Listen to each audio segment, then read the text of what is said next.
नमस्कार दोस्तों, मैं पीयूष तिवारी आप सभी लोगों का स्वागत करता हूं। हम लोग आज से यूपी टेट के लिए सीडीपी की 30 दिन के लिए एक 30 दिनों की एक पूरी हम सीरीज चलाने वाले हैं, जो यूपी टेट में सीडीपी में 100% स्कोर करने के लिए बेहद महत्वपूर्ण है। आप लोग इस सीरीज को यदि एग्ज़ाम डेट तक लेते हैं, एग्ज़ाम डेट से पहले तक लेते हैं, प्रैक्टिस करते हैं, तो आप ये मान के चलिए कि आप 100% स्कोर कर पाएंगे सीडीपी में। बेहतरीन प्रश्न है, प्रीवीआई क्यू है, इंपॉर्टेंट प्रश्न है, सारे क्षेत्रों को कवर किया गया है। यानी इस सीरीज में देखा जाएगा तो एक प्रकार से आपकी पूरी प्रैक्टिस हो जाएगी जितना अभी तक आप लोगों ने पढ़ा है, और जो क्वेश्चन नहीं भी पढ़े होंगे वो भी आपके कवर हो जाएंगे। तो बहुत जल्दी हम लोग करने वाले 15 मिनट के समथिंग लेंगे और पूरे 30 क्वेश्चन हम लोग यहाँ पर डिस्कस करेंगे। ठीक है, जल्दी जल्दी करेंगे, बहुत मिनिमल हम लिखेंगे। तो जल्दी से हम लोग बढ़ते हैं और करते हैं आज की प्रैक्टिस को स्टार्ट। देखते हैं पहला प्रश्न है, जीन पियाजे के अनुसार बच्चों में संज्ञानात्मक विकास की कितनी अवस्थाएं होती हैं? ऑप्शन 3, 5, 4 और 6। तो आप लोगों ने सबने पढ़ा होगा कि 4 अवस्थाएं होती हैं। 4 अवस्था कौन कौन सी हैं, सुनिए ध्यान से। संवेदी पेशी अवस्था 0 से 2 वर्ष, और पूर्व संक्रियात्मक अवस्था जो 2 से 7 वर्ष के बीच होती है।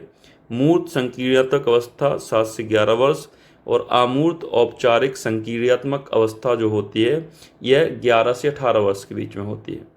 इन पर बेस्ड कुछ क्वेश्चन भी पूछे जाते हैं कि बताओ इंद्रियों को द्वारा बच्चा कब सीखता है। तो तुम्हें याद रखना है 0 से 2 वर्ष के बीच में, या फिर आपका ऑप्शन मिलेगा संवेदीय पेशी अवस्था में।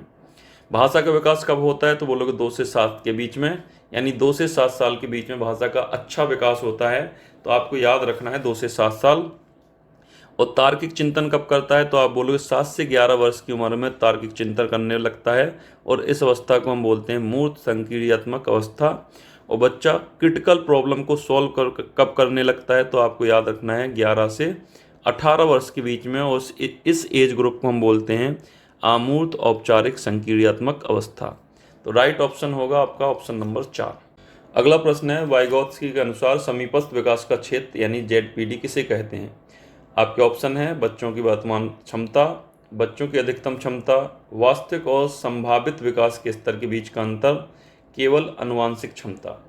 तो इसका राइट ऑप्शन होगा ऑप्शन नंबर सी, वास्तविक और संभावित विकास के बीच के अंतर को हम जेडपीडी बोलते हैं। देखो कैसे, समझो इसको एक एग्जाम्पल के द्वारा।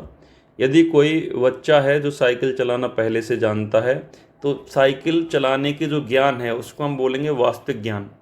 और इस बच्चे को अब इस साइकिल से स्टंट करना है, सपोज कर लो स्टंट का क्षेत्र यहाँ तक है, तो वास्तविक ज्ञान से इस स्टंट तक लाने के लिए हमें एक व्यक्ति की आवश्यकता पड़ेगी जिसे हम MKO बोलेंगे, मोर नॉलेजेबल अदर बोलेंगे। और इसके बीच का जो अंतर है, ये फैलाव है, इसको ही हम क्या बोलेंगे? जेडपीडी बोलेंगे। तो आपको याद रखना है कि जेडपीडी है क्या? तो बोलोगे वास्तविक ज्ञान और संभावित ज्ञान के बीच का क्षेत्र या अंतर ही आपका क्या है? जेडपीडी है। ऑप्शन नंबर सी बिल्कुल ठीक होगा इसका। अगला प्रश्न है, पियाजे की किस अवस्था में बच्चा वस्तु स्थायित्व यानी ऑब्जेक्ट परमानेंस समझता है? ऑप्शन है आपके पूर्व संक्रियात्मक अवस्था, मूर्त संक्रियात्मक अवस्था, संवेदी गामक अवस्था, या औपचारिक संक्रियात्मक अवस्था। एज ग्रुप में बच्चों में ऑब्जेक्ट परमानेंस आता है, ऑप्शन बी बिल्कुल ठीक होगा। लेकिन ऑब्जेक्ट परमानेंस है क्या, समझो इसको। जैसे हम लोग छोटे बच्चों को ऐता करके या पीकाबू करके दिखाते हैं और बच्चा खुश हो जाता है, हंसता है, यानी हम अपने मुंह को छुपाते हैं तो बच्चे को लगता है कि भाई व्यक्ति गायब हो गया। और जब हम उसके सामने मुंह लाते हैं, बोलते ऐता या पीकाबू, तो बच्चा खुश हो जाता है, बच्चे को लगता है कि अचानक से प्रकट हो गए। लेकिन जैसे जैसे उम्र बढ़ेगी और 2 साल तक का बच्चा होगा, तब वो समझने लगेगा कि आप हाथ लगाते हैं तो आप गायब नहीं हुए, यहीं पे हैं। इसी को हम बोलते हैं ऑब्जेक्ट परमानेंस, यानी वो समझने लगेगा कि आप गायब नहीं हो रहे, बस हमारे साथ खेल खेल रहे।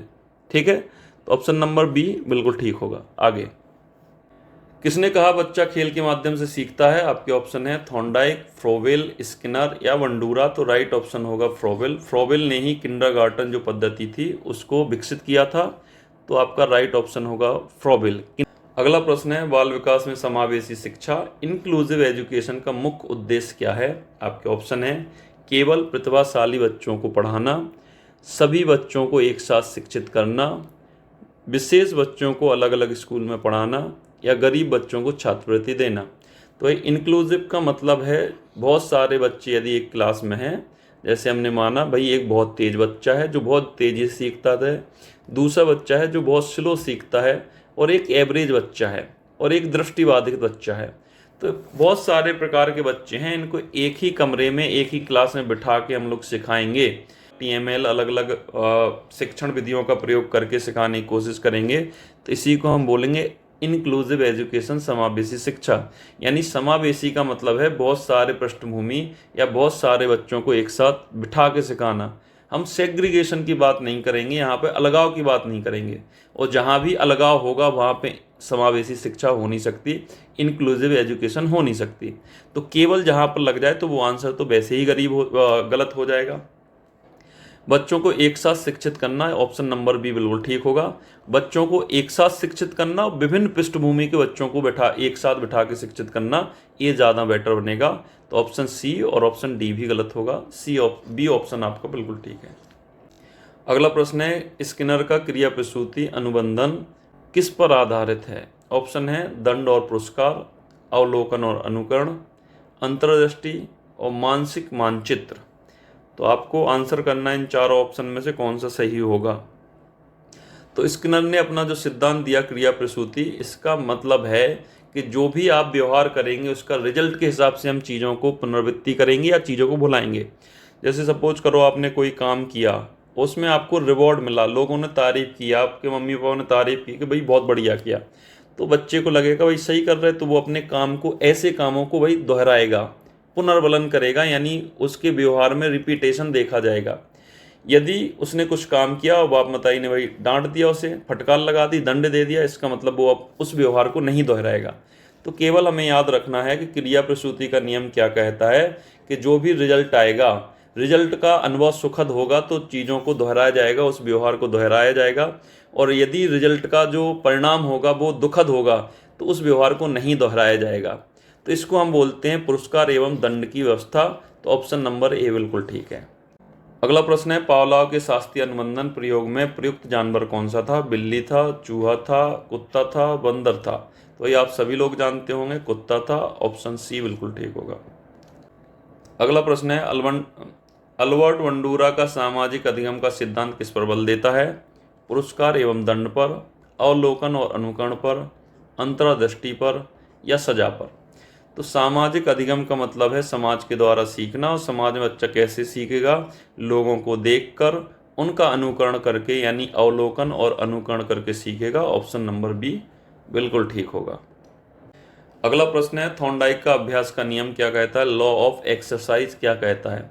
यानी लॉ ऑफ एक्सरसाइज कहता है करत करत अभ्यास जड़मत हो सुजान, यानी जिस चीज़ को आप बार बार करेंगे उसमें आप मजबूत होते जाएंगे, आप परिपक्व होते जाएंगे। तो चारों ऑप्शन पढ़ के इसका आंसर करिए। तो जितना अभ्यास उतना कमज़ोर, वही कमज़ोर क्यों होगे? जितना अभ्यास करोगे उतने मजबूत होगे। ऑप्शन नंबर ए गलत होगा। जितना अभ्यास उतना मजबूत सीखना, भाई ऑप्शन नंबर बी बिल्कुल ठीक है। अभ्यास का नियम यही कहता है कि जितना ज़्यादा आप प्रैक्टिस करोगे उतने उस चीज़ में मजबूत होते जाओगे। तो ऑप्शन नंबर बी भाई करेक्ट है। प्याजे की पूर्व संक्रियात्मक अवस्था की आयु सीमा क्या है? आपके ऑप्शन है 0 से 2 वर्ष, 0 से 7 वर्ष, 7 से 11 और 11 से 15। 0 से 2 वर्ष की अवस्था को संवेदी पेशी अवस्था कहते हैं, और 2 से 7 वर्ष की अवस्था को पूर्व संक्रियात्मक अवस्था कहते हैं। ऑप्शन नंबर बी बिल्कुल ठीक होगा।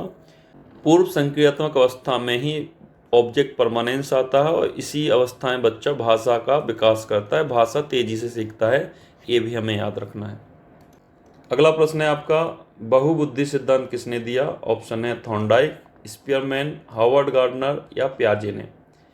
तो ऑप्शन नंबर सी बिल्कुल ठीक होगा। गार्डनर के द्वारा बहुबुद्धि सिद्धांत दिया, इन्होंने 8 प्रकार की बुद्धि बताई।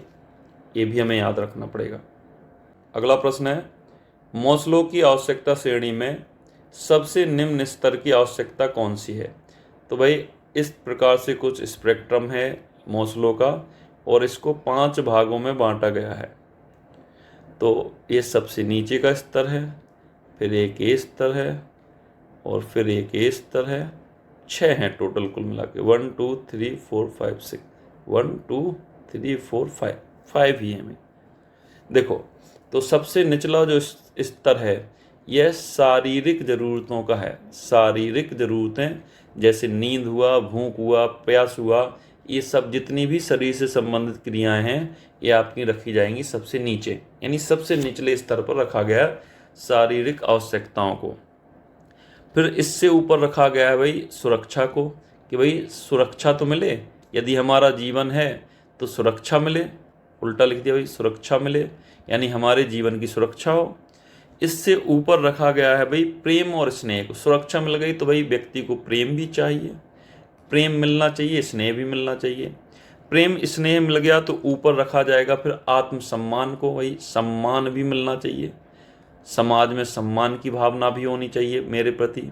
फिर यदि व्यक्ति को सम्मान भी मिल गया तो फिर आत्मसिद्धि देखेगा कि मैं हूँ कौन, यानी अपने बारे में अपनी खोज में निकल जाएगा व्यक्ति। तो हमें मैस्लो के 5 चरण याद रखने हैं। सबसे निम्न स्तर होता है शारीरिक आवश्यकताएं, और शारीरिक आवश्यकताओं में आपकी आती हैं नींद, भूख, प्यास, ये सब आएगा। इसके बाद सुरक्षा आती है, सुरक्षा के ऊपर प्रेम आता है। प्रेम पाने के बाद व्यक्ति को अपना सम्मान पाने के लिए खूब संघर्ष करेगा, और जब व्यक्ति को सम्मान मिल जाएगा और अपने उच्चतम स्तर पर पहुंच जाएगा तो अपने बारे में ही सोचेगा। अपने बारे का मतलब है स्वार्थ नहीं, यहाँ पे मैं हूँ कौन, मेरा जन्म किस लिए हुआ है, इन चीज़ों की खोज में व्यक्ति लग जाएगा, यानी आत्मसिद्धि की ओर निकल जाएगा। ठीक है, तो सबसे टॉप पर है भाई आत्मसिद्धि, और सबसे निचला स्तर है शारीरिक आवश्यकता। तो शारीरिक आवश्यकता ऑप्शन नंबर सी है, ऑप्शन नंबर सी करेक्ट होगा इसमें। एनसीएफ के अनुसार बच्चों का मूल्यांकन कैसे होना चाहिए? तो जब भी मूल्यांकन की बात की जाए तो सतत एवं व्यापक मूल्यांकन आपको याद रखना है, CCE। तो जहाँ भी CCE दिखेगा वही आपका ऑप्शन ठीक होगा। अगला प्रश्न है, RTE एक्ट 2009 के अनुसार किस आयु के बच्चों को निःशुल्क शिक्षा का अधिकार मिला है? तो निःशुल्क शिक्षा के अधिकार से जुड़े हुए 2-3 प्रश्न हमें याद रखने पड़ेंगे। यानी ये निःशुल्क शिक्षा का अधिकार कब दिया गया था? तो आपको याद रखना है सन 2002 में जो अमेंडमेंट हुआ था 86वां, यानी 86वां संविधान संशोधन हुआ था, उसमें बोला गया था कि 6 से 14 साल के बच्चों को क्या मिलना चाहिए? निःशुल्क शिक्षा दी जानी चाहिए। और किस आर्टिकल में कहा गया? तो ये भी हमें याद रखना है, 21 में।